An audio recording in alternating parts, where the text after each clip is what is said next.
noite, telespectador da TV Vila Velha. Estamos aqui no nosso encontro semanal desta terça-feira para falarmos de política, do dia a dia, daquilo que acontece na cidade de Ponta Grossa e principalmente dos fatos relativos à política, como a eleição de 2018, onde muita gente encontra muita dúvida a respeito, principalmente com aquele debate que nós tivemos na Rede Bandeirantes. Eu fiquei com... na verdade, o debate teria que dar uma certeza, mas ela me pôs mais dúvidas ainda em relação à escolha do protagonista. Nós estamos naquele sistema de escolher o menos ruim, né? Infelizmente, a gente tem falado aqui ao longo dos programas do sistema político brasileiro, que nós não tivemos reforma política, tivemos puxadinho, tinha que mudar nessa questão partidária no Brasil, porque se não mudar a questão partidária, nós não vamos encontrar um caminho correto, né? Até porque passa pela política, economia e política estão ligadas, nós estamos sofrendo muito, 13 milhões de desempregados, então tem muito para a gente falar a respeito do processo eleitoral e da escolha do candidato a presidente da República. E nesta dúvida, criada pelos partidos políticos, nós estamos tendo dificuldade na escolha do candidato. E principalmente em função também que os políticos arrancaram de nós toda a confiança que nós tínhamos, que já não era muito, né, em relação à classe política, e outros ingredientes, como a própria população. Nós vamos falar muito a respeito disso no dia de hoje, mas a gente sempre começa com um vulto histórico, com alguém que fez história. E hoje eu vou falar um pouquinho de Padre Anchieta, né? Padre Anchieta, que era da Companhia de Jesus, até porque hoje também, além do vulto histórico, nós vamos falar do Padre Anchieta, do apóstolo do Brasil, né? Como ele é conhecido, mas também do vínculo que tem a questão religiosa com a questão política, né? Eu estava pesquisando num trabalho que eu estou desenvolvendo sobre foro privilegiado ou prerrogativa de função. Foro privilegiado é a linguagem do dia a dia, coloquial aí que foi criada, a gente vai falar um pouco disso. Mas nessa pesquisa histórica que eu fiz, é incrível, mas se embrenhou numa situação em que envolve inclusive a Igreja Católica. O foro privilegiado, a prerrogativa de função, aquilo que a gente está abominando aí e que causa dúvida nas pessoas e também é um fato relativo à política e que é importante você saber como é que funciona isso. Pois bem, falando de Padre Anchieta, né, e dessa relação que teve, principalmente a Igreja Católica e nesse começo de país, então o Anchieta vem para cá, o Anchieta que era de Tenerife, nasceu em Tenerife em 1534, se não me engano, deixa eu confirmar aqui, mas é 1934, Tenerife, que é nas Ilhas Canárias, e ele era parente do fundador da Companhia de Jesus, que era o Inácio de Loyola Brandão, Inácio de Loyola Brandão, não, Inácio de Loyola, desculpe, Brandão, o Loyola Brandão é o escritor, mas Inácio de Loyola, que foi o criador da Companhia de Jesus, que é os famosos jesuítas, né? Então, a colonização do Brasil, num primeiro momento, teve os jesuítas aqui naquele estado de catequese. Nós já falamos aqui da relação com João Ramalho, né? Da proteção que João Ramalho fez aos padres naquele momento de catequização do país, principalmente naquele início ali para o estado de São Paulo, São Vicente. Então, foi uma figura importante, teve a missão aqui no Brasil, foi legado à missão no Brasil, foi o fundador do primeiro colégio brasileiro, feito pelo padre, né? Pelo Padre Anchieta, inclusive que leva o nome, se não me engano, de um colégio lá em São Paulo, Colégio Padre Anchieta, e uma fundação e tudo, Padre Anchieta, e que colaborou com o desenvolvimento do estado de São Paulo e do Brasil, né? Começa a catequização ali, tiveram muito conflito com os índios, tiveram a proteção de João Ramalho, né? E dos mamelucos, né? Daquele grupo que cercava, que era a miscigenação do português com o índio, né? E ali começa a se desenhar o início, né, do Brasil e essa participação do Padre Anchieta. Tem uma rua aqui em Ponta Grossa, Padre Anchieta, e eu não me recordo onde Padre, mas parece que não lembro se a Padre Anchieta, a Padre Anchieta é ali no centro da cidade, atravessa a rua Augusto Ribas, né? Ele estudou em Portugal, o Padre Anchieta, e teve um momento muito importante no Brasil. Ele quase não consegue fazer a catequização. Se não fosse a proteção e essa mistura de interesses com João Ramalho, volto a repetir, e com o cacique da tribo na época, que era o sogro de João Ramalho, nós talvez não tivéssemos este desenho que tem o Estado de São Paulo, essa mistura cultural do Estado de São Paulo, porque havia um primeiro momento uma repulsa por parte dos indígenas na aceitação do Anchieta. Então tribos eram a favor e tribos eram contra. E eles chegaram a atacar a obra de Padre Anchieta, mas foram enfrentados, volto a repetir, pelos que protegiam, né? João Ramalho, que teve uma série de filhos, era Bartira, se não me engano, a Índia, a esposa, né? E que daí constituiu uma prole grande de filhos e que dá início também aos bandeirantes ali, nas famosas entradas de bandeiras, né? Que a gente estudou no ensino médio, que conta a história do desbravamento e do aumento da fronteira brasileira e principalmente se acomodando do lado da América Espanhola, né? Com aquela abertura que teve em função de toda essa mistura de raças e do que aconteceu ali no início do Estado de São Paulo. A primeira Câmara de Vereadores ocorre ali em São Vicente, né? E, obviamente, o aspecto cultural, né? Porque vinha a catequese, né? A transformação, o catolicismo, né? Como fé para aqueles indígenas, e cultura, né?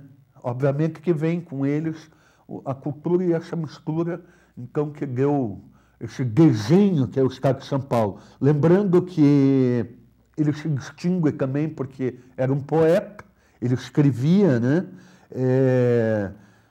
Foi o dia de José de Anchieta, ele foi canonizado, então Anchieta foi canonizado na Igreja Católica.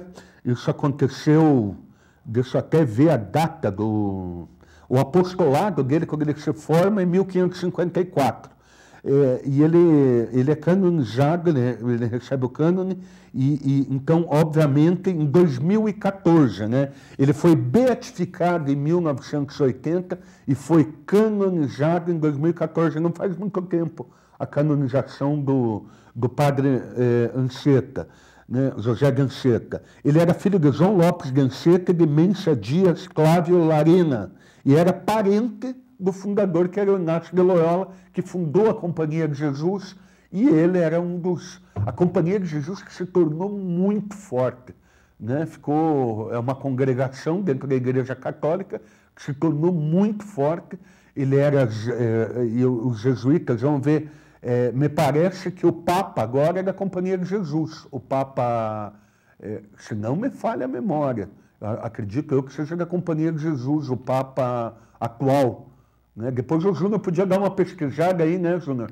Ver se o nosso Papa de qual congregação. Me parece que era da Companhia de Jesus, é um jesuíta, o Papa Bergoglio, né? Bergoglio é o nome dele de batismo, mas ele era da Companhia de Jesus, se não me falha a memória. Depois o Júnior vai pesquisar, vai passar aí para a gente. Então, estudou em Portugal, veio para cá e teve uma importância muito grande para o Brasil, de modo geral. Essa história do José de Anchieta, né? E depois vocês vão entender por que eu toquei nesse assunto e trouxe como vulto histórico o padre Anchieta. Além da grande colaboração, criação do colégio lá em São Paulo, o desenvolvimento do Estado de São Paulo humanizou, né? Porque quando vem a fé, a religião, o espírito cristão, ele dá imagina o instinto daquele povo em 1500 e pouco, no começo do Brasil, desbravando uma terra desconhecida, era terra de ninguém. E quando vem a Igreja Católica, através da Companhia de Jesus, eu acho que teve pelo menos na minha opinião, deve ter tido um processo de humanização, né? E de compreensão, né? Ficou menos bruto a coisa, as relações, principalmente ali onde eles viviam. Então, está aí a história de José de Anchieta, a importância que ele teve para o povo brasileiro. É um português, mas é brasileiro, né?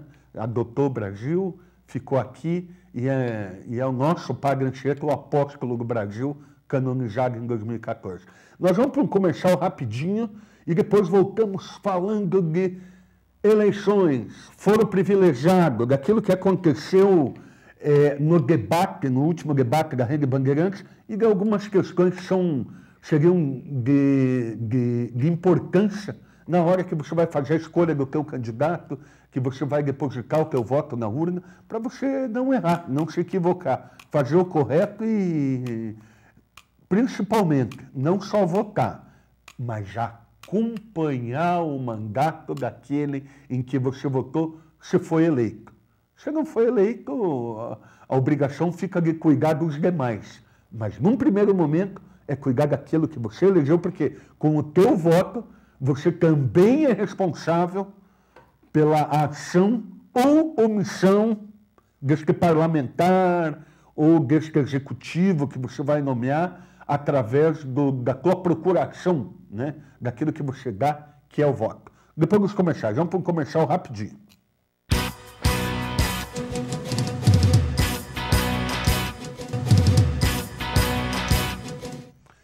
E vamos falar um pouco do debate que teve na Rede Bandeirantes de televisão, até para a gente... Até conversávamos lá na Rádio T a respeito do debate.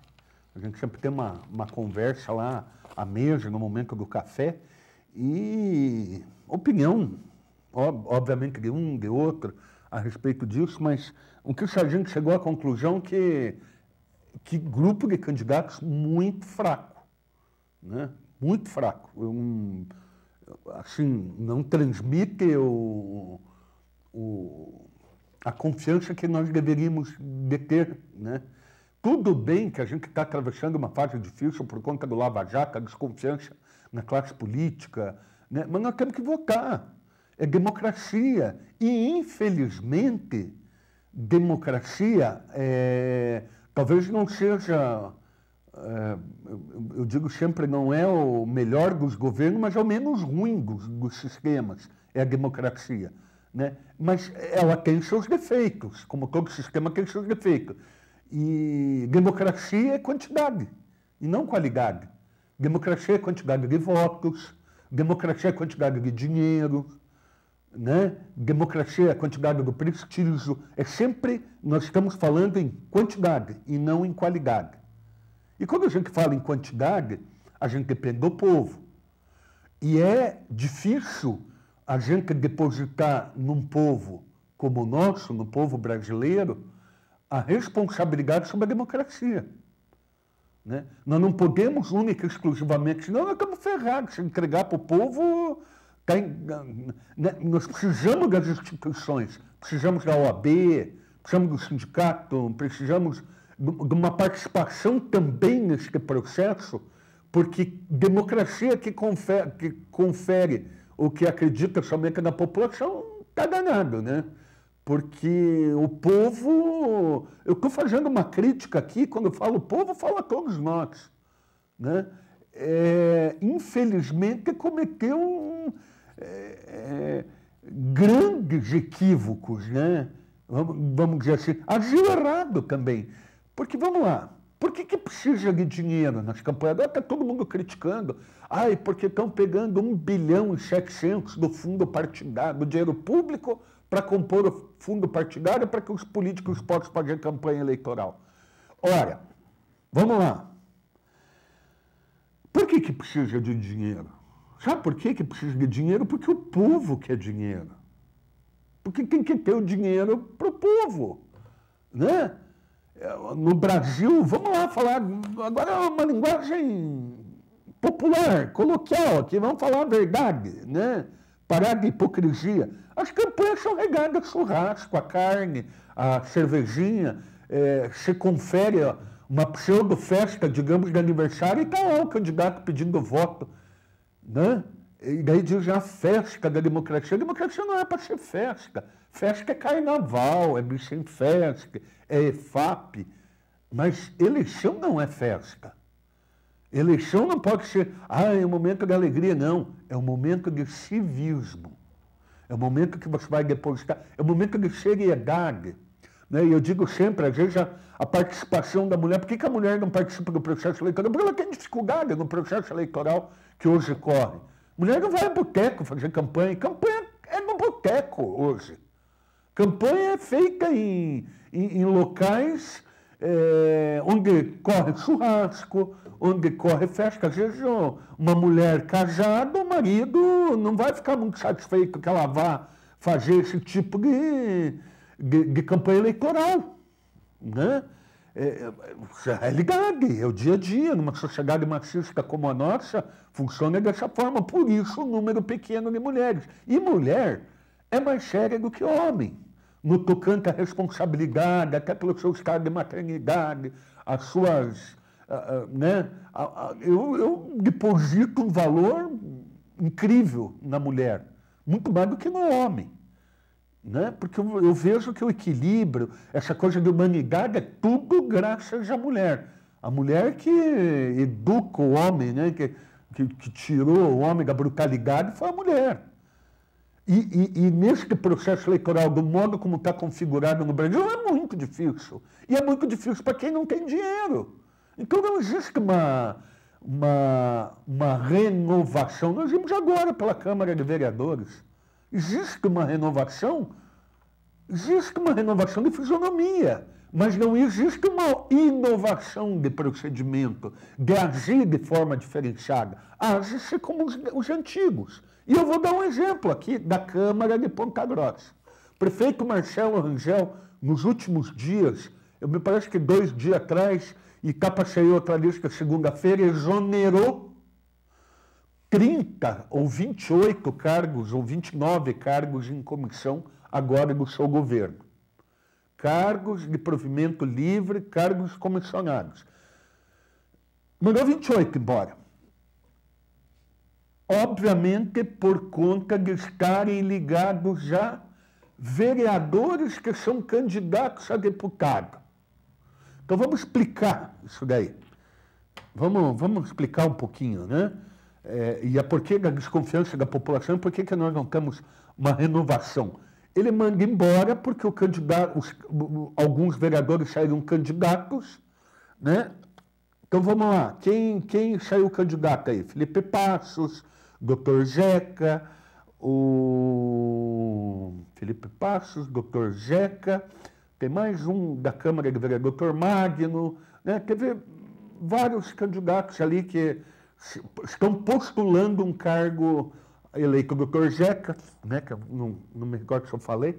E o que aconteceu agora? 28 cargos em comissão foram mandados embora. Por que foram mandados embora? Porque saíram candidatos, as pessoas que indicaram para o cargo junto à prefeitura. Então o vereador, tá, indicou cargo para a prefeitura. O vereador indicou cargo para a prefeitura. Né? E agora, como ele saiu candidato, o prefeito, obviamente, e eu acho que está correto, não está errado, cargo em comissão, né? Livre provimento e escolha do prefeito municipal. É um cargo político. E eu não sou contra cargo em comissão. Ele está previsto na lei e na Constituição Federal. Eu nunca fui contra. Eu sou contra o excesso e contra aquilo que está errado. Então vamos lá. Pega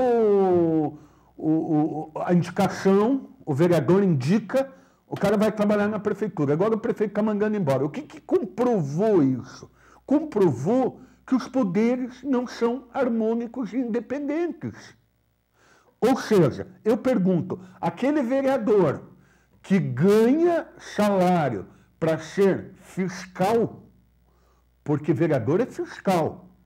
A própria etimologia da palavra diz que verear, não é verear de vereda, como diz o dicionário de Antônio Moraes. Eu vou pelo dicionário de Constâncio, que é talvez um pouquinho depois do dicionário de Antônio Moraes, que são dicionários portugueses, da língua portuguesa. Então ele diz assim: verear é forma contraída de verificar, de ver se está sendo cumprido, de verificar a terra. Né? Então, o que quer dizer isso? O vereador é um fiscal, já era lá antigamente. A grande confusão que se faz e que o brasileiro faz é achar que o legislador tem que trazer benfeitoria. E até os políticos gostam disso. Porque eles encostam no executivo e vivem das benesses do executivo, transferindo para terem apoio. Então o cara chega lá, pega uma ambulância, vai, entrega e diz que foi ele que entregou. Ora, isso não é papel de vereador, isso não é papel de deputado, isso não é papel de senador. Então, analise comigo. Como é que este fiscal, é que nem o fiscal da vigilância sanitária, digamos, não que aconteça isso, mas eu estou citando como exemplo, vou pegar um fiscal da vigilância sanitária, vou pegar outro também, o fiscal da Receita Estadual. O cara vai lá e leva, vai no açougue e ganha uma carne de brinde, né? Ganha um churrasco, uma chuleta ali, um filé argentino para fazer. Tá, vai uma vez, vai duas. Quando ele receber a determinação de fiscalizar, ele vai fiscalizar de acordo? É a pergunta que eu faço. É a pergunta que eu estou fazendo. Fiscal é fiscal. Vereador é fiscal. Deputado é fiscal. Seja estadual ou federal. E o que nós estamos vendo no Brasil? Um deturpado, né, a finalidade de cada um. Daí eu escolho o deputado, ele trouxe as coisas para a cidade. Mas o deputado não é para trazer as coisas. Vereador não é para trazer as coisas. E vereador, deputado e deputada não é para nomear cargo no executivo. Plenamente aceitável, legislativo, nomear no legislativo. Correto? Agora, quando o legislador eleito pela oposição nomeia alguém no governo, no executivo, é como fiscal que ganha carne do açougue. E depois tem que fiscalizar ele. Dá certo. A própria Constituição prevê, são poderes harmônicos e independentes. Câmara, seja ela municipal, seja Assembleia Legislativa do Estado, seja a Câmara Federal, Senado da República, eles são fiscais. É a primeira, não existe, e o povo confunde muito isso. E daí a gente passa a valorizar uma coisa que nós deveríamos condenar. Porque cada vez que eu me aproximo do executivo, eu sendo oposição, e vou lá, é o gato gordo do armazém, se acomoda, ganha o leitinho, ganha o benefício. Agora eu fico pensando, 38, 28, 29 ou 30 cargos exonerados, e diz que vem mais uma leva. Então, eu fico pensando, quem que nomeou esses cargos? Né? Que tipo de conveniência, que tipo de acordo foi feito para que isso acontecesse? É a pergunta que eu faço. Isso toda a cidade sabe que aconteceu assim. Inclusive, me surpreendeu o pastor, né? O pastor Ezequiel, que tem alguns nomes, pelo menos é o que se comenta. Eu até queria abrir o espaço para que esses vereadores viessem até aqui e explicassem, porque pega mal. Volto a repetir, é o fiscal recebendo o benefício da onde ele não deveria de receber, da onde ele deveria de cuidar. Um vereador ligado ao prefeito, que foi eleito junto ao prefeito, eu acho que até pode participar de uma forma ou outra do governo, como foi o caso do Maurício Silva, que fez campanha por prefeito e agora ascendeu a um cargo de secretário de governo do prefeito municipal. Tá, mas ele se elegeu, ele é do lado do prefeito, né? Então, assim, parece um maniqueísmo da minha parte dizer vermelho ou branco ou preto, sim ou não, mas é que é o que se configurou na democracia nos Estados Unidos, é assim, é os democratas, os republicanos, tem alguns partidinhos pequenos, mas ele polariza nos dois. É lado, é ter postura, é ter lado, né? É ter um pensamento ideológico, porque o que atrapalha o Brasil é este fisiologismo do dia a dia. Isso arrebenta com o país. Arrebenta quando o legislador que tinha que fiscalizar recebe benefício com a nomeação de gente de cargo para participar de governo. Isso é errado. Isso é errado. Mesmo do vereador, do governo, eu acho errado, mas é pelo menos ruim, digamos assim. Tá, essa prática antiga é a prática antiga. Renovou? Renovou a fisionomia, mas inovou no comportamento? Não. Não inovou no comportamento, infelizmente não inovou nesse comportamento. Nós estamos vendo isso acontecer no dia a dia. A Câmara não tem oposição, nós estamos vendo o Temer, o mesmo procedimento, porque daí o Executivo se fortalece na medida que entrega os benefícios, foi o que aconteceu em Brasília. Por que o Temer não foi cassado? Porque ele comprou os votos. Porque ele comprou, é óbvio, comprou. Ah, ele comprou com dinheiro? Não, ele comprou com as emendas orçamentárias, ele comprou com isenções, com benefícios, né? Para uma elite que critica o governo, mas que gosta do benefício. O quanto que não foi retirado de dívida de gente que devia para o INSS. E daí querem sacrificar o pobre do trabalhador com um plano de previdência como esse que foi apresentado pelo presidente Temer. Então, inovou? Não. Pode até ter renovado a figura da pessoa, né? Entrou um lá loiro, saiu um moreno, né? Entrou um... Mas no proceder, não mudou nada no país. Não mudou nada. Então, pegando aqui da base, da Câmara de Vereadores, daí a gente vai para a Assembleia Legislativa do Estado, a gente vai para o governo, para a Câmara dos Deputados, a gente vê um comportamento errado dos deputados. E com a aceitação do povo e mais, com o povo apoiando aquilo que é justamente errado. Dizendo assim, não, o homem veio e trouxe uma ambulância, o homem está trazendo benefício. Um escambau. Escambau. Daí votam coisa lá que arrebenta com o brasileiro, dá uma ambulância aqui e arrebentam com 10 bilhões de reais que jogam na conta, que retiram do crédito que a Previdência tinha, do débito que alguns empresários tinham, e tudo bem. E tudo bem. E siga em frente, Brasil. Isso daí é compra. Isso daí é compra de voto. É compra de voto, porque daí a bancada que foi privilegiada fica satisfeita lá. Daí ela vai para o interior lá e engana o povo, né? Ah, veio aqui o benefício, veio isso. E o povo está sendo enganado. O povo está sendo enganado. O povo está sendo enganado, não está havendo renovação. O procedimento está o mesmo. E por isso que nós vamos chegar no debate. O que foi o debate? O debate foi justamente isso que os deputados criaram para nós, né? Toda essa celeuma aí de estarmos na mão de partidos políticos comandados por gente como Valdemar da Costa Neto, como o Roberto Jefferson, como Aécio Neves, né? Todos com uma capivara no judiciário que não tem tamanho, não tem currículo, é folha corrida, né? E é eles que mandam no Brasil. Então, quando você vê aqueles cidadãos postados lá, aquele monte de gente candidato, aquilo foi escolha partidária.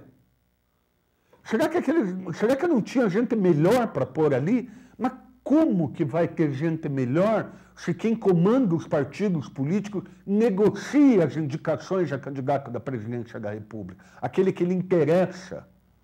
É que nem a distribuição agora do fundo partidário. Vai ser dada para o cara que tem mandato. Vai renovar? Claro que não. Vai voltar os mesmos. E o povo não é tão inocente quanto parece. Por isso que eu digo, você não pode depositar tutelar a democracia é o povo.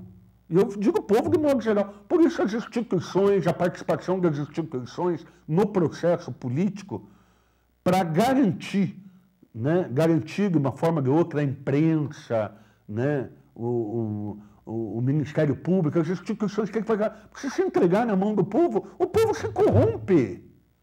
O povo vai em churrasquinho, engana. Tem gente boa, gente honesta, que se desindividualiza, né? Ele tem um pensamento contra a corrupção, mas de repente, vai ter um churrasco lá do João, lá vamos comer uma carne lá, escutar o candidato.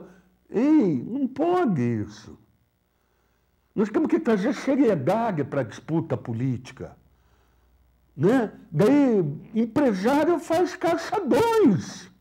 Não quer aparecer na lista, mas quer ajudar o candidato para ter benefício depois. Isso é corrente no país.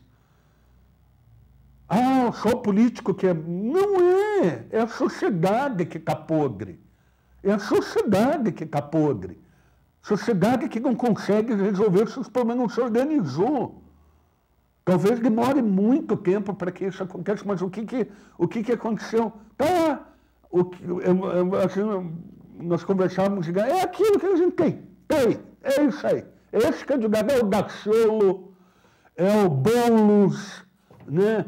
É o Bolsonaro, né? Assim, né? E esses os candidatos que nos foram apresentados. Por quê? Por esses presidentes de partido, que eu volto a repetir, que nunca agiram, pelo menos aquilo que a gente vê, de forma correta com o país, né? E agora vão ter dinheiro na algibeira para eleger deputados que eles querem para continuar o sistema podre que continua. Não adianta, a gente vai votar no presidente, mas ele vai ter que se associar a alguns partidos políticos para poder fazer um arco partidário, daí vai dividir, lotear o governo e vai cair nisso daí. E o que é? É o legislativo que devia estar fiscalizando. Em vez de fiscalizar, ele nomeia, ele ganha verba, ele faz as emendas. Emenda impositiva, todo mundo tem. Isso é uma sacanagem com o povo. O que é emenda impositiva? É dinheiro para o cara se perpetuar no poder, para ele ir lá, ele agradar o prefeito e se perpetuar no país. Isso não é bom para o Brasil. O menu de obras que vem, o menu de ações do governo federal não é compatível com aquilo que é a necessidade aqui na base da população.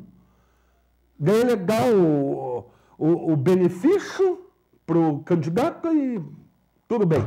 Mas nós vamos continuar. Vamos mais um bloco, Júnior, de comercial, e daí eu volto a seguir terminando essa prosa e falando aí de concurso público e de mais algumas novidades que eu tenho para passar para vocês.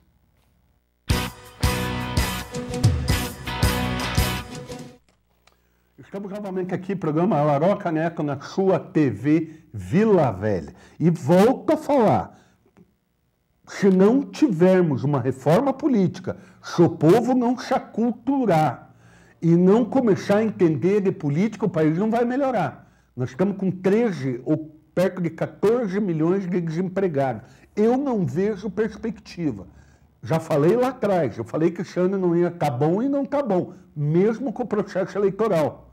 Nós não temos confiança lá fora, porque a mesma insegurança que nós estamos tendo na escolha do presidente da República, imagina o mercado financeiro que não corre risco. O cidadão que está lá fora, o empresário que está lá fora, está com a graninha para investir no país, ele quer segurança jurídica. E como é que nós vamos ter segurança jurídica nesse país?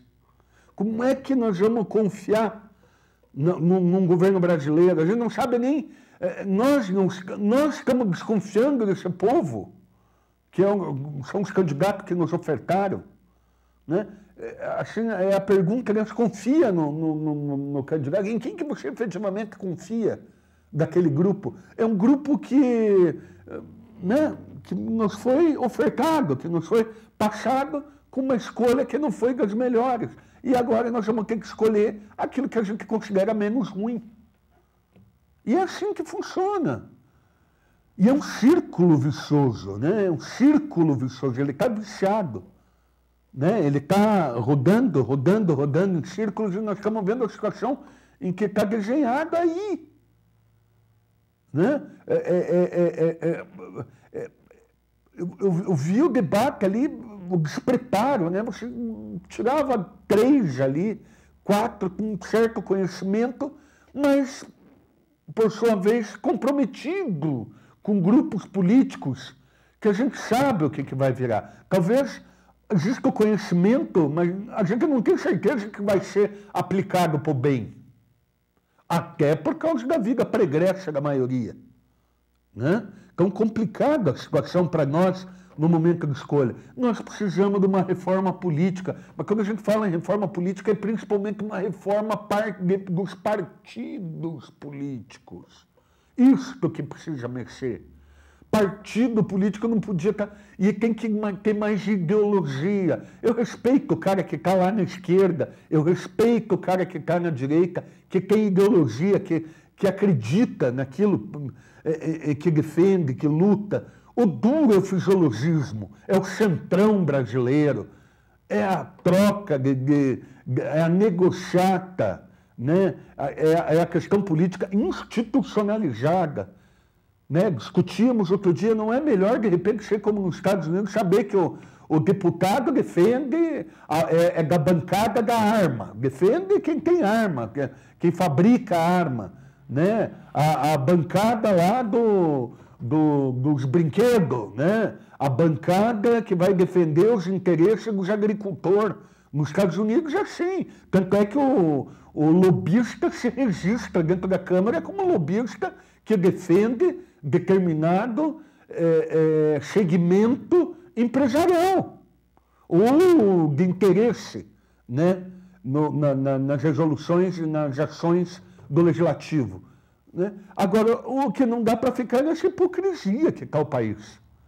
Nós não vamos, né? Volto a repetir, democracia é um negócio complicado, não podemos entregar somente na mão da população. Vamos ter que cuidar do processo político. O povo, volto a repetir, faz festa em eleição. É a tal da safra, né? Quero a minha parte do político. O povo é interesseiro e o político é pensado desses interesseiros, que somos a sociedade brasileira. Um interesse aqui, um interesse ali. E não existe coletividade, existe um processo de individualismo, né? E de individualizar as respostas do poder público. Ponto. Então, escolha de candidato difícil, eu entendo toda a população, né? E vou dizer, está complicado. Está complicado, né? Está complicado. Eu não vejo com bons olhos o próximo ano, né? Estão falando de uma reforma da Previdência, eu pergunto como é que vai ser feita por quem? Quem que você confiaria uma reforma da Previdência? Né? Porque a reforma da Previdência é necessária, não tenha dúvida disso, que a reforma é necessária. Eu tenho feito um estudo a respeito do aumento da idade média da população, é um negócio absurdo. Eu me apavorei quando eu vi os números. A população de mais de 60 anos de idade vai aumentar até 2038, que vai dar 20 anos, 170%. Ou seja, me parece que em 2026, o caso de 2030, vai alcançar a população, assim, vai cruzar o gráfico, né, vai se encontrar. E depois de 2026, vamos ter uma população com mais idade do que uma população com menos idade.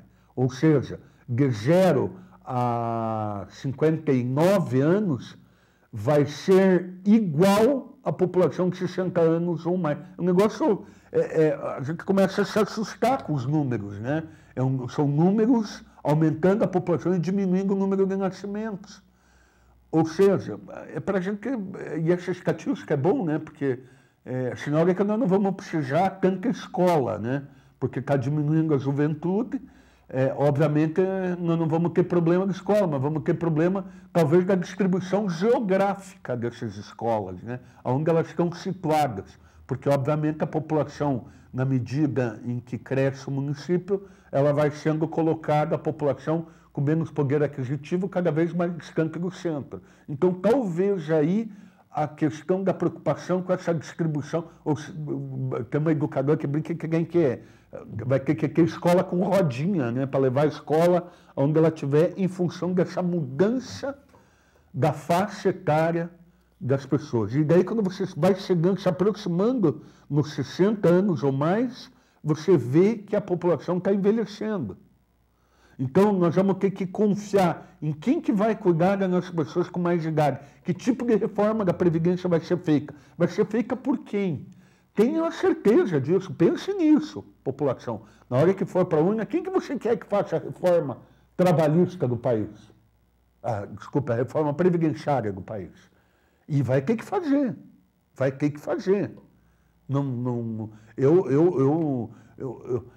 Eu quero até ver, eu queria uma auditoria, né? Porque agora, este governo Temer isentou de pagar dívidas atrasadas 10 bilhões de um segmento empresarial. Tá? Mas daí quer sacrificar o resto, daí sacrifica o trabalhador, né? Então, eu gostaria de que a população lesse, que a população fosse atrás de informações, se informasse, para votar no menos ruim, para a gente sofrer menos nesse processo, no desdobramento, no que vai acontecer para frente. Nós vamos ter muitos problemas, muitos, né? Então, em quem você depositaria o teu voto para confiar uma reforma da Previdência? Você votaria em quem para conseguir gerar emprego para esses 13 milhões de desempregados? Uma mudança que talvez seja a primeira a ser feita, que é uma mudança eleitoral. Nós vamos ter que ter uma reforma verdadeira, porque nós não tivemos uma reforma, não tivemos nem um puxadinho. Na verdade, eles fizeram um esquema para beneficiar a vida dos federais. Tanto é que você vai na urna eletrônica e você faz a escolha, a primeira escolha é para deputado federal. Antigamente não era o deputado federal. Por que puseram o deputado federal primeiro? Porque, obviamente, ele leva vantagem de ser o primeiro na lista do legislativo para ser votado. Então, ele deu fundo partidário para ele, de 1,7 bilhão, eles se prepararam, obviamente esse dinheiro, quem comanda os partidos normalmente são aqueles detentores de mandato, junto com aqueles presidentes pouco confiáveis dos partidos políticos, e essa associação faz com que se perpetue esse sistema que nós estamos vendo no país. Né? Nós sofrendo, pagando imposto cada vez mais, desconfiando cada vez mais da classe política, desconfiando não acreditamos mais na classe política. E nós precisamos de política bem feita, porque senão a última alternativa é a guerra. Né? Uma guerra civil, conflitos. Né? Então a política ela não é ruim, ela é boa, desde que praticada corretamente, desde que seja observada pela população, principalmente num sistema democrático, né? Não acreditando, né, nessas mazelas, né, do legislativo. O legislativo é para fiscalizar, pessoal, não é para trazer coisa para o município. Desculpe, é a verdade, é o que está no texto constitucional. Legislar, fiscalizar, julgar quando necessário e administrar quando membro da mesa. Onde é que está escrito que o deputado executa? Executa, e daí eu vou dizer, não confie em quem usa desse artifício, porque daí, obviamente, tem linguiça embaixo da farofa. Né? Esse encosto do legislativo distorcendo a função e fazendo com que o legislador passe a executar porque acertou com o governo. Né? E daí, quando existe o conchavo, a dificuldade é muito grande da coisa funcionar e da coisa dar certo. Então, muito cuidado, população, na hora do voto. É ler, é não acreditar no Laroca, é não acreditar no Bonner, é não acreditar em nenhum. Ouvir. Mas a escolha é tua. E ela tem que vir fundamentada em conhecimento que você vai ter que amealhar. Você vai ter que correr atrás de informação, descobrir ideologia, o que é ideologia política, o que é fisiologismo, né? O que é o comportamento correto do deputado. Mas peraí, né? Se o deputado é isso, por que ele faz aquilo? Isso tem que ser questionado pela população. Você tem que ir atrás hoje, este instrumento faculta, dá a você a possibilidade de você investigar, de você se informar, de você balizar e fundamentar teu voto. Volto a repetir, você também é responsável. E vamos falar, vamos parar do churrasquinho, né? Ah, porque uma cervejinha, um churrasco, nós vamos ouvir o candidato, daí nós vamos fazer de conta que é um aniversário do João lá, daí nós vamos lá, fazemos uma festinha, corre cerveja, tá? E bebida, né? Droga, né? Porque bebida é droga, né? Daí a cabeça fica, né, variada, daí você começa a acreditar que o cara quer um amigão, né? Comer um churrasco comigo, batendo nas minhas costas. Vou te contar, é um baita de um trouxa quem acredita nisso, né?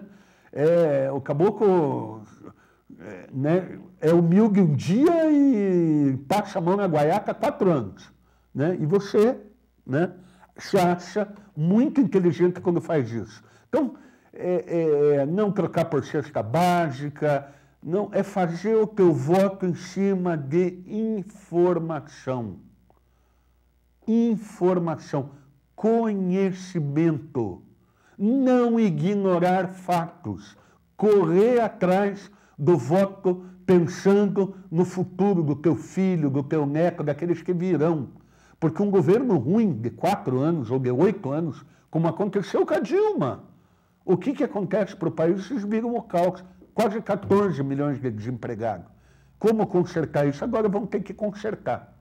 E eu vejo com dificuldade esse reparo em função de quem se apresenta como mecânico desta máquina, desse sistema emperrado e que não reúnem, pelo menos aqueles ali, as condições para fazer frente a essa batalha necessária para a melhoria do país. Então, vamos pensar um pouco, vamos correr atrás da informação correta e vamos tentar fazer o melhor possível pelo país. E volto a repetir, eleição não é festa, é um momento cívico de seriedade em que você tem que pensar com o cérebro, não com o aparelho digestivo, né?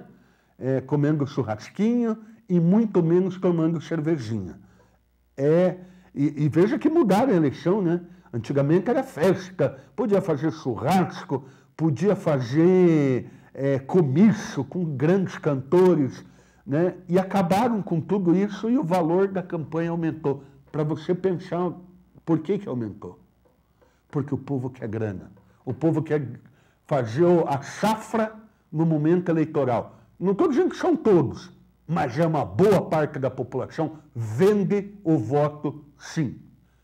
Terminamos o nosso programa no dia de hoje. A gente volta quinta-feira para falar mais a respeito de política, do dia a dia, daquilo que acontece no país. E volto naquela mesmo chavão. Não acredite no que eu falo, nem no que o Bonner fala, nem no que os...